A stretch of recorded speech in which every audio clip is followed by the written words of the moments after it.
नमस्कार साथियों, स्वागत है आप सभी का अनअकैडमी पर। मैं हूं अंकित अवस्थी। कैसे हैं आप? कैसा है जोश? कैसे हैं आप? जी, बहुत बढ़िया। चलिए, अच्छा लगा सुनकर के आप, और डेफिनेटली आप सही होंगे ये मैं उम्मीद करता हूं, और ईश्वर आपकी स्वास्थ्य को सही हमें बहुत ज्यादा महत्वपूर्ण है कि आपका स्वास्थ्य सही रहे, आपका पढ़ने का जो जज्बा है वो बरकरार रहे, है कि नहीं? तो चलिए साथियों, शुरू करते हैं मेरे प्यारे साथियों आप लोगों के साथ में आज के सेशन को। आज के सेशन के अंदर, जैसा कि मैंने आप लोगों को पहले बताया है, अभी भी एक बार मैं क्लियर कर देता हूं कि क्या हम यहां करने वाले हैं। एक एक करके सारी बातें सुन लीजिए और फिर हम सेशन को आगे बढ़ाना प्रारंभ करेंगे। सबसे पहली बात, बेटा बफर में अभी एकदम सारे बच्चे आ रहे हैं, इसलिए थोड़ा बफर आ रहा होगा। थोड़ी देर में नॉर्मल हो जाएगा, लोड मत लीजिए। थोड़ी देर में नॉर्मल हो जाएगा, है ना? चिंता मत करिए, बफर सब नॉर्मल हो जाएगा। आ रहा होना चाहिए। हाँ, है ना? एक बार के लिए मैं रिफ्रेश कर देता हूं, जस्ट 1 मिनट।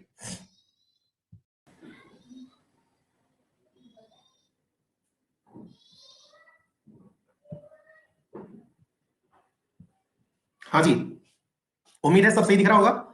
हाँ जी, अब ध्यान से सुन लीजिए प्लीज।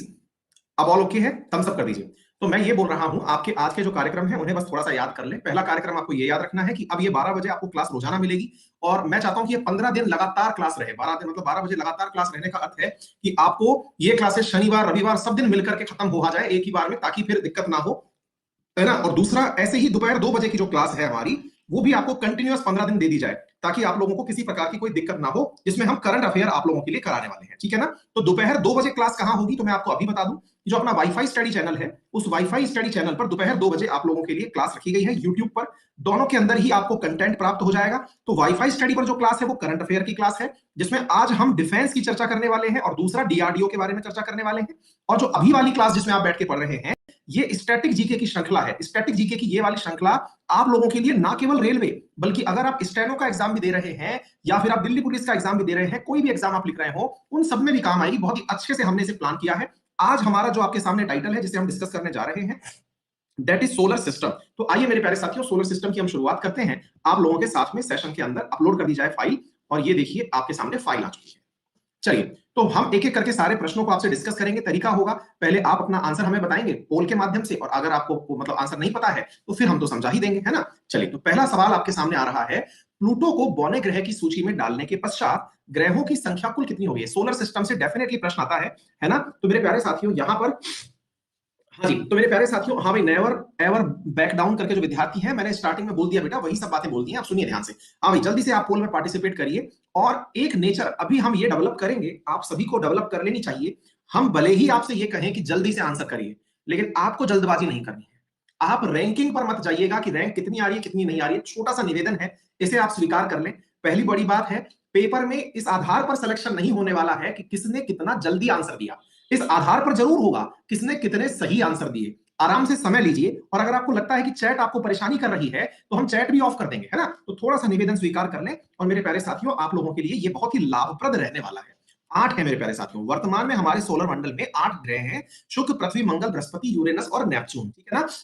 बौने बौने ग्रह जो हैं, ड्वार्फ प्लैनेट, इनकी कोई संख्या नहीं है, ये अज्ञात है। और इनका निर्धारण कैसे किया जाता है, इसके लिए हम आपको कुछ बेसिक पॉइंट बता देते हैं। बेसिक पॉइंट नंबर 1, कि कोई ग्रह डार्फ ग्रह है या नहीं, या कोई ग्रह ग्रह भी है या नहीं, इसका निर्धारण इस आधार पर किया जाता है: क्या वो गोल है, पहली बात; क्या उसके आसपास कोई और ग्रह तो उपस्थित नहीं है; या फिर तीसरी बात, उसके अपने खुद के कोई चक्कर लगाने वाला है अथवा नहीं है। तो प्लूटो जो है वो ना तो गोल है। दूसरी बड़ी बात, प्लूटो के पास में ही मेरे प्यारे साथियों बहुत सारे असंख्य अन्य छोटे छोटे ग्रह भी उपस्थित हैं। इस कारण से हम इसको ये मान करके चलते हैं। डन है बेटा? तो प्लूटो के बारे में हमने आप लोगों को ये बात बता दी। एक बार के लिए कमेंट ऑफ करने की बातें आ रही हैं, तो एक बार चैट में मुझे बता दीजिएगा। हाँ भाई, क्या मैं आप लोगों का कमेंट ऑफ कर दूं? एक बार पोल में पार्टिसिपेट कर दीजिए जल्दी से, ताकि आपकी जो पता है वो रणनीति पता चल जाए। चिंता ना करें।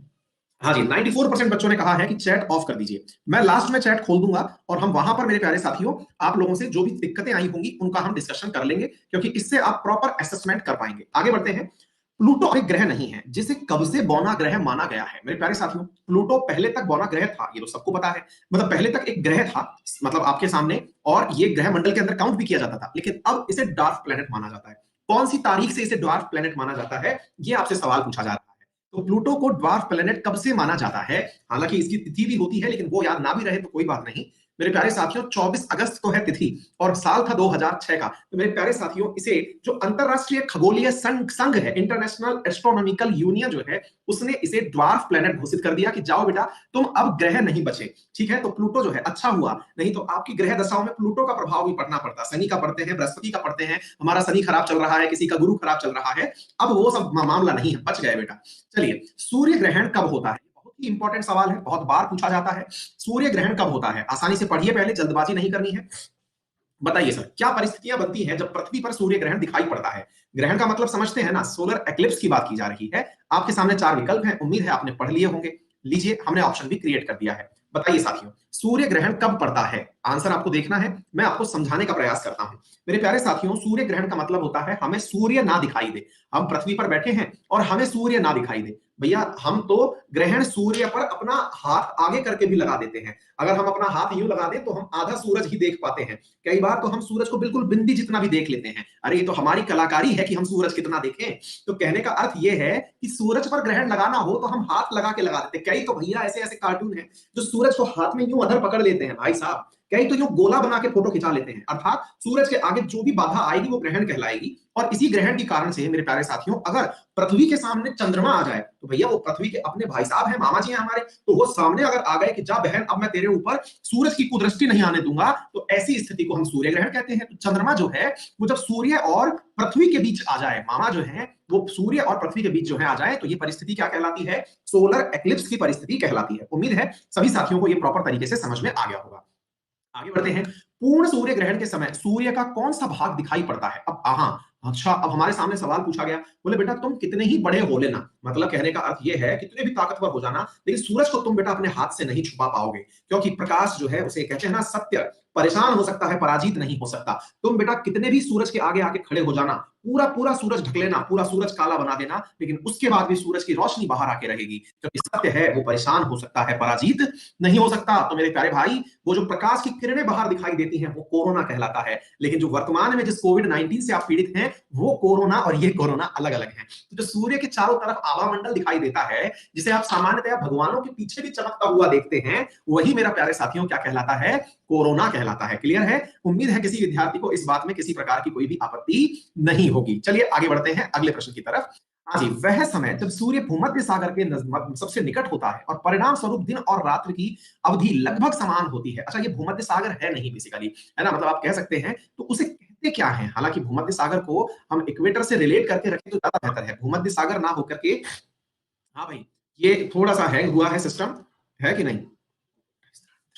कोई दिक्कत नहीं बेटा, अभी कर रहे हैं, 2 मिनट वेट करिए, 2 मिनट, चिंता मत करिए, अभी 1 मिनट में नॉर्मल हो जाएगा। हमें भी दिखने लग रहा है, एक मैसेज हमारी वेबसाइट पर रिफ्लेक्ट हुआ था, इस कारण से दिक्कत हुई, और ये देखिए हमने इसका भी इलाज कर दिया है। ठीक है, चलिए, तो भाई ऐसी परिस्थिति को क्या कहते हैं? पोल एक्टिवेट किए नहीं है तो क्या बताओगे कैसे? तो भैया ये भूमध्य सागर से ज्यादा इक्वेटर की बात की जा रही है ना? तो इक्वेटर के आसपास जब दिन बराबर रहता है तो इस परिस्थिति को इक्विनॉक्स कहा जाता है। ठीक है बेटा, इक्विनॉक्स किस परिस्थिति को कहा गया? सूर्य और दिन। अच्छा, अब यहां पर हमको एक बात और याद रखनी है, और क्या याद रखनी है कि इक्वेटर पर सूरज कब गुजरता है? इक्वेटोरियल वो नहीं कहा जा रहा है, मेडिटेरेनियन सी के बारे में नहीं कहा जा रहा है। ये इस चीज को आप थोड़ा सा गलत तरह से मतलब समझ जाना, ये हमारे कलाकारों के कारण से कुछ गलती हुई होगी। आप भूमध्य रेखा समझिएगा बेटा, ये भूमध्य सागर और रेखा में कंफ्यूज हो गए, थोड़े ज्यादा माहौल में चले गए। ठीक है बेटा, तो भूमध्य रेखा पर सूरज कब कब होता है ये आपसे पूछा जा रहा है। तो राइट आंसर इज मेरे प्यारे साथियों 20 मार्च को सूरज यहीं पर होता है।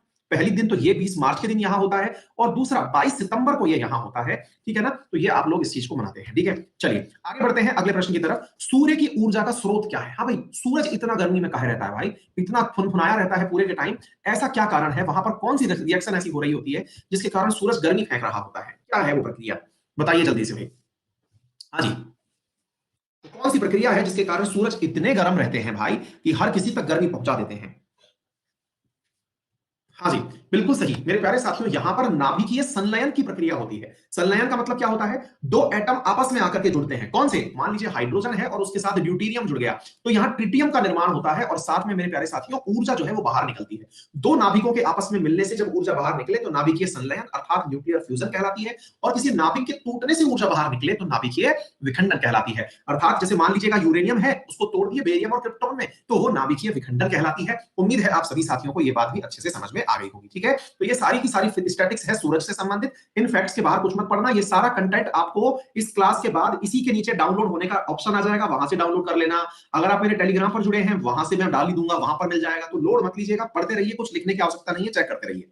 एक वर्ष में बड़ा दिन और रात कब कब होती है भाई, हम जिसको कहते हैं सोलिसिटाइस, ये कब कब आता है, एक वर्ष के अंदर कौन कौन से दिन आता है, ये आपसे पूछा जा रहा है। हाँ, ये चीज जरूर हम यहां पर बताएंगे आपको कि एक हिंट आपको यहां प्राप्त हो जाना चाहिए, और वो क्या है कि इस दिन भारत में अंतरराष्ट्रीय, भारत में नहीं पूरी दुनिया में अंतरराष्ट्रीय योगा दिवस मनाया जाता है। अगर किसी को वो ऑप्शन हिट कर गया तो आंसर जो है वो याद अपने आप हो जाएगा, सही जवाब अपने आप आ जाएगा। तो बताइए, बिल्कुल सही जवाब दे दिए। देखिए मेरे प्यारे साथियों, लेकिन कम ही बालक बालिका दिए। मेरे प्यारे साथियों, ये होता है 21 जून वाले दिन, ठीक है ना। तो 21 जून वाले दिन गर्मियों के अंदर सोलिसिटाइस होता है। देखिए दो शब्द होते हैं, समर सोलिसिटाइस, विंटर सोलिसिटाइस। समर बोले तो गर्मी में, विंटर बोले तो सर्दी में। सर्दी में ऑस्ट्रेलिया की तरफ निकल लेता है सूरज, बहुत नटखट है। और दूसरा बराबरी का जो मामला है वो इक्वेटर पर आने पर होता है। मेरे प्यारे साथियों, आप ही ने कहा था कि सर हमारी क्लास का टाइमिंग इस प्रकार से करिएगा कि हम लोग 12 बजे क्लास पढ़ने आए, और देखिए कल आपने जो रिक्वेस्ट की थी वो हमने आज सेट भी कर दी है, आप लोगों को कोई दिक्कत नहीं होगी। बताइए मेरे प्यारे साथियों, पूछा जा रहा है पृथ्वी एवं सूर्य के दौरान सर्वाधिक दूरी कब होती है।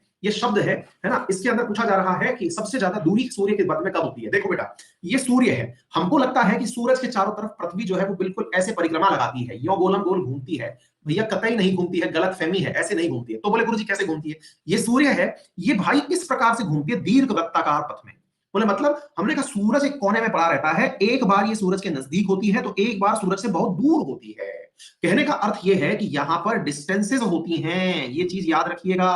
तो बोले अच्छा, तो फिर बोले सर ये क्या है? हमने कहा एक बार नजदीक है, एक बार दूर है। जब दूर होता है तो अपसौर कहलाता है। क्या कहलाता है? अपसौर। और एक बार जब नजदीक होता है तो उपसौर कहलाता है। ठीक है ना। चलिए आगे बढ़ते हैं अगले प्रश्न की तरफ। पृथ्वी सूर्य से न्यूनतम दूरी पर कब होती है? भाई इसका मतलब यह है कि अगर ऐसे घुमा घूमी चल रही है, 365 दिन के अंदर घूम जाती है, तो फिर सबसे नजदीक कब होती है? जल्दी से बताइएगा, है ना भाई। नजदीक भी होती होगी और दूर भी होती होगी। आप में से कई तो कंफ्यूज हो जाएंगे, कई सर्दी के हिसाब से हिसाब लगाने लगेंगे कि सर सर्दियां जब पड़ेंगी तब तो नजदीक हो ही नहीं सकती। अरे आपके यहाँ सर्दी पड़ रही है, लेकिन पृथ्वी तो भैया घूमने में है ना, कहीं तो बहुत गर्मी पड़ेगी, ऑस्ट्रेलिया में आग लग जाएगी मेरे प्यारे भाई। तो मेरे प्यारे साथियों, ये चीज समझ लिखा चलिएगा। जब आपसे पूछा जाए कि सूर्य से न्यूनतम दूरी कब होती है, तो ये जनवरी का महीना होता है, ठीक है ना। और ये कौन सा महीना होता है? जनवरी का। तारीख होती है 3 जनवरी। और अगर ये पूछा जाए कि सबसे दूर कब होती है, तो वो 4 जुलाई को पृथ्वी सबसे दूर होती है। हम अपने ऊपर लेकर मत देखिए, सूरज से सबसे ज्यादा दूर कब है? तो 4 जुलाई को है। और सबसे नजदीक कब है? तो 3 जनवरी को है। लोड मत लीजिए, याद करके चलिएगा, ठीक है। चलिए आगे बढ़ते हैं। निम्नलिखित में से जोवियन ग्रह का पता लगाएं। जोवियन ग्रह इनमें से कौन सा है? ये आपसे पूछा जा रहा है। हाँ भाई, आपसे पूछा गया है जोवियन ग्रह की परिक्रमा लगाएं, परिक्रमा लगाएं, बता रहे हैं कि बताएं कौन सा, पता लगाएं। हाँ जी। अब आप पूछेंगे सर हमें तो ये पता ही नहीं है कि जोवियन ग्रह कहते किसको है।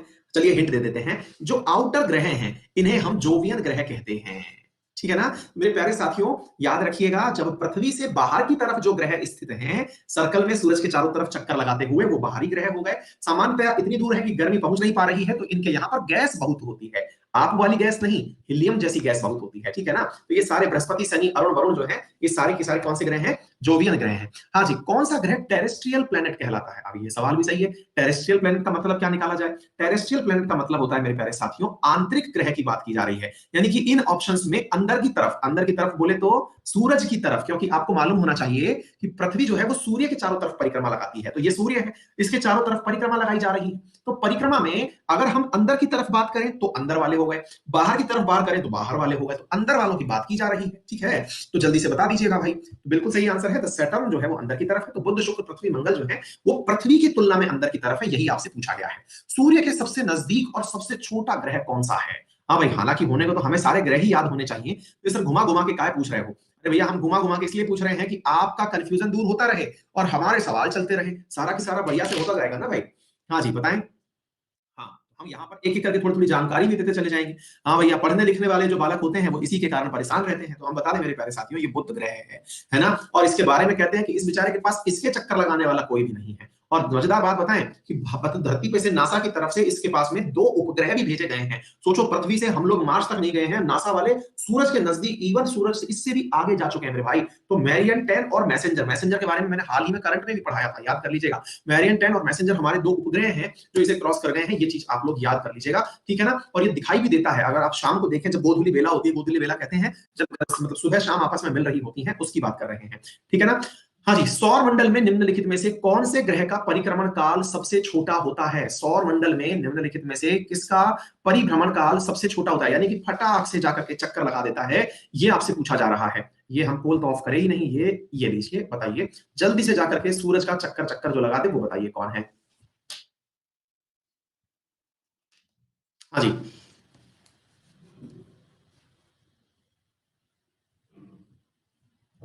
हाँ जी, बिल्कुल सही जवाब है मेरे प्यारे साथियों। ये सबसे छोटा है, सूर्य के सबसे नजदीक है, 88 दिन में घूम करके चक्कर लगा लेता है। डन है। हाँ भाई, सूर्य मुख्य रूप से किस चीज से बना हुआ है? आपसे पूछा जाए कि भाई सूरज भी तो बना होगा ना किसी चीज से, तो ये किससे बना हुआ है? अब कॉमन सेंस है गुरु, इतनी गर्मी कि अगर बाहर आदमी बैठ जाए वो पिघल जाए, तो सोचो इतने करोड़ों किलोमीटर दूर सूरज खुद की हालत क्या होती होगी। तो कोई दिमागधारी ही होगा जो ये सोचता होगा कि यहाँ पर चट्टाने होंगी, यहाँ पर लावा होगा। भैया फुल गैस का गोला है, सूरज फुल गैस का गोला है, तभी तो इतना ज्यादा टेम्परेचर है गुरु। हीलियम गैस है, हाइड्रोजन और हीलियम गैस है, यहाँ पर न्यूक्लियर फ्यूजन से बना है, बताए थे ना आप लोगों को। 99% पदार्थ ऐसे हैं मेरे प्यारे साथियों। डन। हाँ भाई, एस्टेरॉइड सर्कल कहाँ है? हाँ जी, ये सवाल बहुत सही पूछा गया है। एस्टेरॉइड सर्कल कहाँ पर है? क्षुद्र ग्रह रेखा कहाँ पर स्थित है, ये आपसे पूछा जा रहा है। देखिए, इसके बारे में भी हम आपको एक बात बताएं। असल में क्या होता है, हम आपके सामने ना, आप इस सवाल को सॉल्व करिए, हम इतने थोड़ा सा बफर आएगा, आपको सोलर सिस्टम वाली एक इमेज अपलोड कर देते हैं।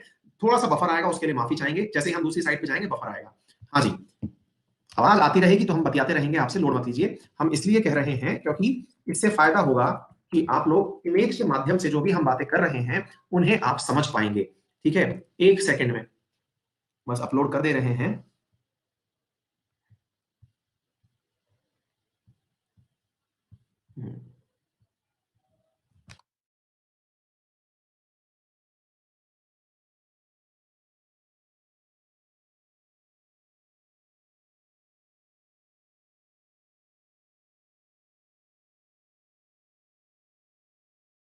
और हम प्रकट हो चुके हैं।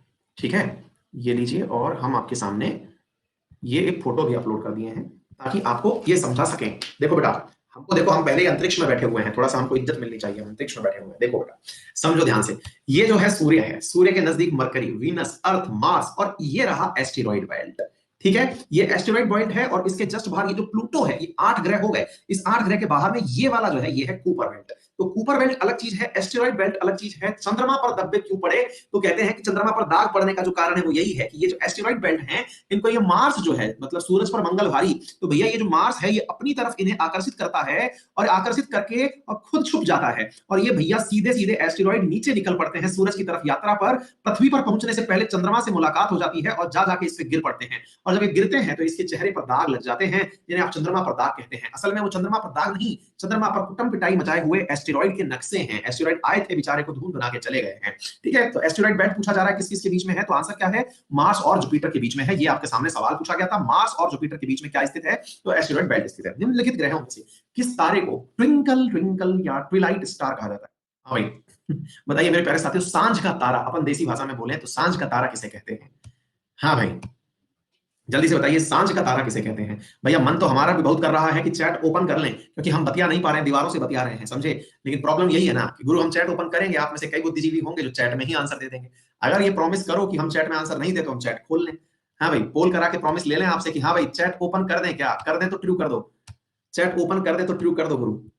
हाँ जी, आगे बढ़ते हैं तो मेरे प्यारे साथियों अगले प्रश्न की तरफ। धूमकेतु ज्यादातर किस चीज से बना होता है? 58% ही है इस पक्ष में, चलो छोड़ो कोई बात नहीं, पढ़ते रहिए। धूमकेतु ज्यादातर किस चीज से बने होते हैं? जो कॉमेट्स होते हैं वो किस चीज से बने होते हैं? बोले सर कॉमेट्स की क्या कहानी है? हमने कहा भाई कॉमेट्स की कहानी क्या है वो हम आपको बताएं, लेकिन उससे पहले आपको यह समझाना जरूरी है कि जो फिल्मों में शाहरुख खान वाला दृश्य देख करके, वो पुच्छल तारा, पूंछ वाला तारा देख करके राजी होते थे ना, वो असल में और कुछ नहीं, वो कॉमेट्स ही होते थे। बस इनकी दिक्कत यह है कि जब सूर्य के समीप ये पहुंचते थे तो वहां पर सूरज के प्रकाश में ये चमकने लगते थे, और हमें लगता था कि देखिए सूरज का तारा चमक रहा है। डर है? तो भैया ये बात ऐसी है कि लोड मत लें, और ये समझ करके चलें कि कॉमेट्स और कुछ नहीं, जिन्हें आप टूटता हुआ तारा कह रहे हैं, वो जल गए। किसके पास पहुंच करके जल गए? सूरज के पास पहुंच करके जल गए। ठीक है, चलिए आगे बढ़ते हैं। निम्नलिखित में से कौन सा ग्रह विपरीत दिशा में चक्कर लगाता है? ये बहुत ही इंपॉर्टेंट सवाल है, याद कर लीजिएगा। बाकी हम सभी क्लॉकवाइज चक्कर लगाते हैं, ये एंटी क्लॉकवाइज चक्कर लगाता है, उल्टा घूमता है भाई साहब। जल्दी बताइए कौन सा ग्रह है जो उल्टा चक्कर लगाता है? हाँ जी, बताएं जल्दी से।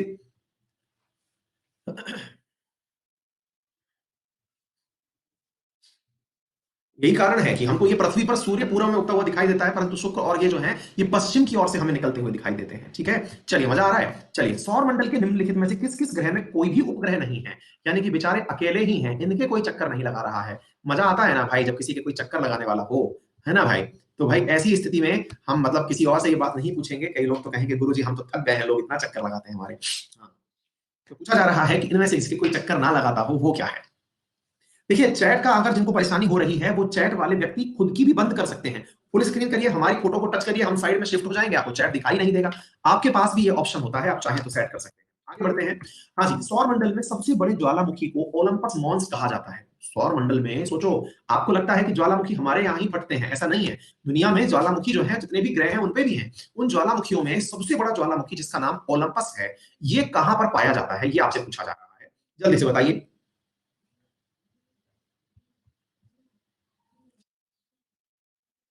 जी हाँ, मेरे प्यारे साथियों, ये जो है मेरे प्यारे साथियों, ये मिलता है आपको लाल ग्रह यानी कि मंगल पर मिलता है। ठीक है ना। आगे चलते हैं। ओबेरॉन और टाइटेनिया चंद्रमा यानी कि सैटेलाइट किस ग्रह से संबंधित है। ये सैटेलाइट से सवाल है, अगर आपको मालूम हो तो अच्छी बात है, नहीं पता हो तो कटा दीजिए, आपके ऊपर है। देखिए साहब, हम सोलर मंडल से एक भी प्रश्न आपका गलत नहीं होने देंगे, इस पन्ने को पढ़ जाना, एक भी प्रश्न यहां से बाहर नहीं जाएगा।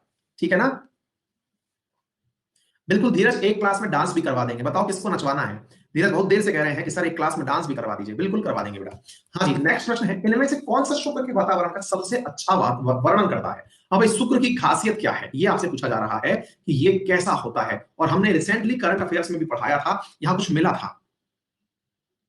अच्छा, एक तो बच्ची है वो कह रही हैं कि सर कंप्यूटर का डांस करवा दीजिए। ठीक है बेटा, कंप्यूटर का डांस करवा देंगे। हाँ जी। हॉट एंड पॉइजनस है मेरे प्यारे साथियों, ये आपको मालूम होना चाहिए। कार्बन डाइऑक्साइड बहुत ज्यादा है, फॉस्फाइन की प्रेजेंस के कारण हाल ही में चर्चा में है कि भैया यहाँ फॉस्फाइन मिल कैसे गई है।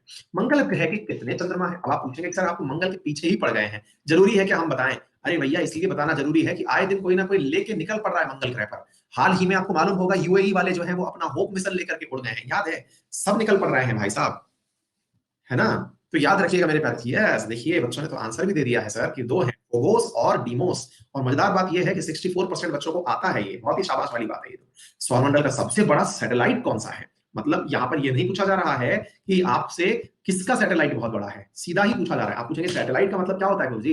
अरे जो चक्कर लगाता है, जैसे चंद्रमा पृथ्वी का सैटेलाइट है, ऐसे आपसे पूछा जा रहा है। और मजेदार बात यह है कि भाई साहब 73% बच्चों को ये बात मालूम भी है। मजेदार बात यह है मेरे प्यारे साथियों, ये बृहस्पति की चक्कर लगाता है। ठीक है ना। बृहस्पति के पास में सबसे बड़ा सैटेलाइट स्थित है, ये बात आपको पता होनी चाहिए। नेक्स्ट है, बृहस्पति पर ग्रेट रेड स्पॉट है क्या। मतलब एक ग्रेट रेड स्पॉट नामक चीज है, वो है क्या असल में, यहाँ पर पूछा जा रहा है कि यहाँ पर एक दिखाई देता है रेड स्पॉट सा, ये काय का स्पॉट है, कोई मतलब यहाँ पे भी मार्कोटाइट टाइप से हुई है क्या, चंद्रमा की जैसे हो रखी है वैसी कुछ हुई है क्या।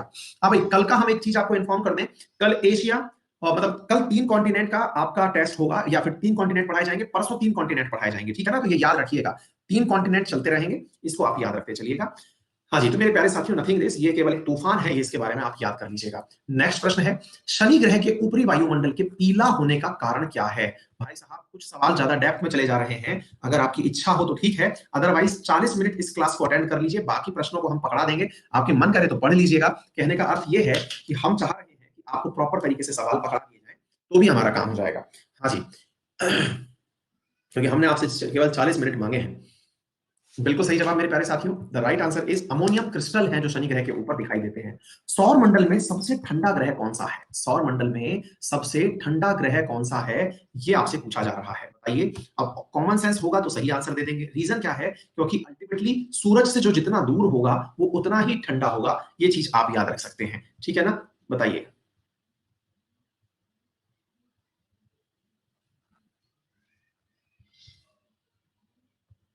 हाँ जी, कल बता देते हैं कॉन्टिनेंट्स, अभी मैं कंफर्म करके बता देता हूं। नेपच्यून ग्रह की खोज किसके द्वारा की गई थी, नेपच्यून ग्रह की खोज किसके द्वारा की गई थी, ये पूछा जा रहा है।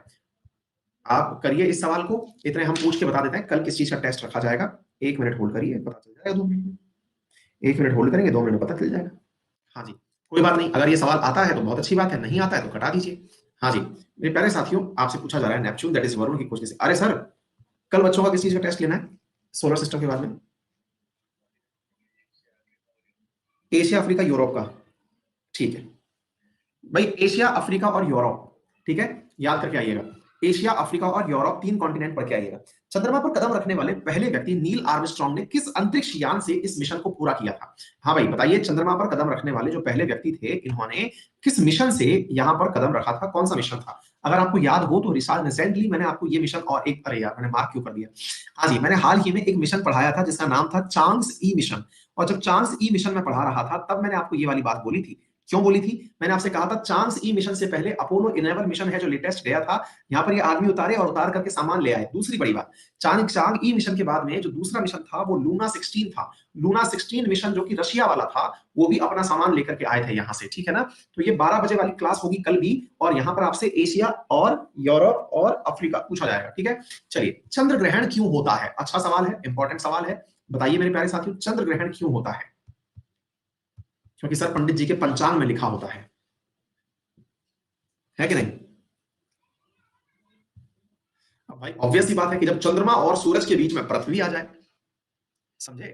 पृथ्वी जो है वो चंद्रमा और सूरज के बीच में आ जाए तब होता है, ठीक है? आगे बढ़ते हैं। हाँ जी, नेक्स्ट प्रश्न है, पृथ्वी तथा चंद्रमा की न्यूनतम दूरी कब होती है? फिर से वही।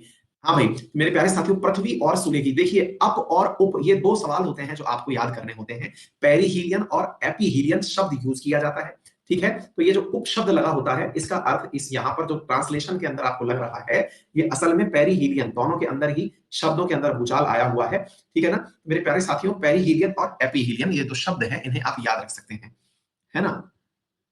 हाँ जी।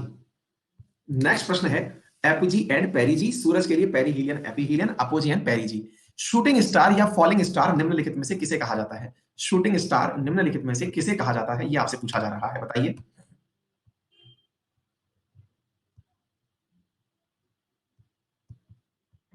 हाँ जी, फॉलिंग स्टार किसे कहा जाता है? टूटता हुआ तारा मीटेरॉइड्स को कहा जाता है, ठीक है? मीटेरॉइड्स को कहा जाता है टूटता हुआ तारा। निम्नलिखित में से कौन सी झील उल्का पिंड के गिरने से बनी संरचना का उदाहरण है? हाल ही में इसे रामसर झील का उदाहरण भी माना गया है, रामसर लेक के अंदर कंसीडर किया गया है, बताइए। हाल ही में जो रामसर की साइट जुड़ी हैं उनमें रिसेंटली ये जुड़ा है, और एक महाराष्ट्र के क्या कहते हैं आपको, उत्तर प्रदेश की एक संरचना और जुड़ी है आगरा के नजदीक, बताइए कौन सी है वो?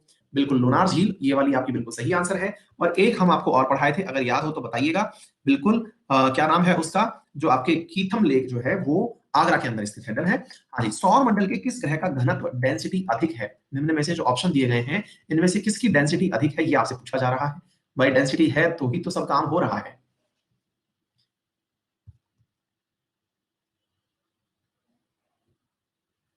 आशीष कौशल, भैया क्लास के बाद हम ब्रीफ कर देंगे, आप चिंता मत करिए, है ना? लास्ट में समझा देते हैं,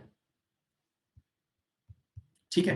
हाँ जी, नेक्स्ट है मेरे प्यारे साथियों, ग्रह के सही क्रम का उसके आकार के अनुसार वो करें, ग्रहों को आकार के हिसाब से सेट करिए, ये आपसे पूछा गया है। आराम से सोच लीजिए, सोच के आंसर बता दीजिए।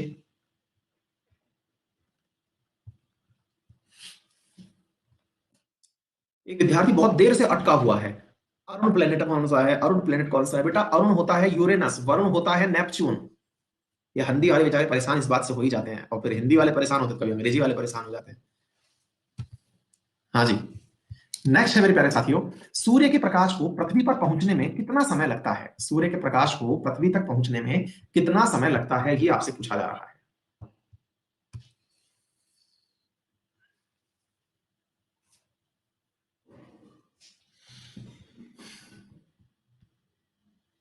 हाँ भाई, बिल्कुल सही जवाब दिया मेरे प्यारे साथियों, 8 मिनट 20 सेकंड लगते हैं, ठीक है ना? ये चीज आप याद रख सकते हैं, इस चीज को ध्यान रखिएगा। यहाँ देखिए, ये कुछ ज्यादा ही है, 14 करोड़ 96 लाख इतना किलोमीटर दूर है, यानी कि 15 करोड़ किलोमीटर दूर है धरती से सूर्य, ठीक है? सौर प्रणाली की खोज किसने की थी? सोलर सिस्टम को सबसे पहले डिस्कवर किसने किया था, ये आपसे पूछा जा रहा है, बताइएगा, जिसके कारण इन्हें देश निकाला तक हो गया था।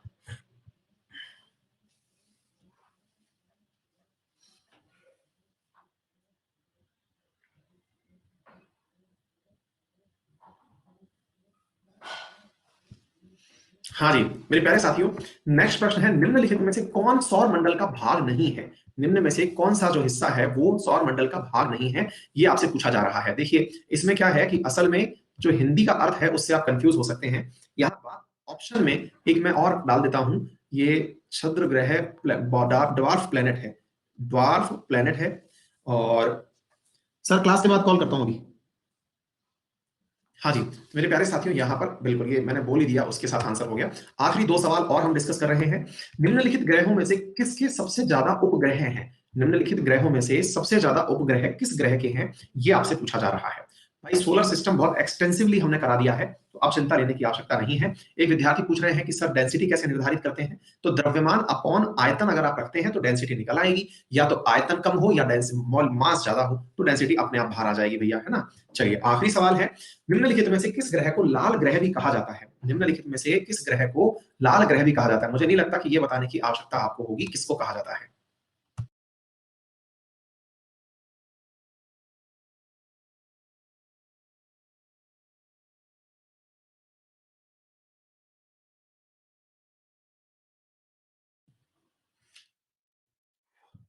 चलिए, तो ये है मेरे प्यारे साथियों आप लोगों के सामने आज का पोल। और यहां पर देखिए 42 सवाल हमने पूछे भी नहीं लेकिन 42 सॉल्व कर दिए हैं दीपक यादव ने, आयुष कुमार, प्रीति खंडे, दौलत राम, तुषार, दिनेश, अमित, मधुमिता, रश्मि और वीरेंद्र, ये टॉप 10 में रहे। अब कुछ जरूरी छोटी बातें लेकिन जरूरी बातें। पहली जरूरी बात तो ये पता होनी चाहिए, ध्यान से सुनिएगा। आप लोगों की अभी क्लास दोपहर 2 बजे करंट अफेयर की क्लास है, जिसमें हम आपको साल भर के डिफेंस और डीआरडीओ के द्वारा रिसेंटली जितने भी मिसाइल टेस्ट किए गए हैं उनसे जुड़ा हुआ करंट अफेयर कराएंगे। क्लास अधिकतम 40 मिनट की रखेंगे, इससे ज्यादा की क्लास नहीं होगी। और भी हम तो छोटा करना चाहेंगे, लेकिन हाँ 40 मिनट से ज्यादा ना तो अभी लेंगे ना बाद में लेंगे। दूसरी बड़ी बात बता दें कि आपके लिए ये वाली जो क्लास हमने बताई है 40 मिनट वाली, ये करंट अफेयर की होगी कहां पर? ये वाईफाई स्टडी पर होगी। नंबर एक बात, ये चैनल है वाईफाई स्टडी, यहां पर होगी। इस क्लास का कंटेंट लेना हो या इस क्लास का कंटेंट लेना हो, दोनों का ही कंटेंट क्लास के जस्ट नीचे कमेंट बॉक्स में मिल जाता है ना? उसके अलावा भी हम इस कंटेंट को टेलीग्राम पर भी शेयर करते हैं। ये क्लासेस लगातार 15 दिन चलने वाली हैं। 15 दिन इसलिए क्योंकि 15 दिन लगा के हम इन्हें खत्म कर देंगे ताकि आप अपने आप से फ्री हो जाएंगे। ठीक है ना? तो चलिए, उम्मीद है सभी विद्यार्थियों के लिए आज का जो सेशन था वो लाभप्रद रहा होगा।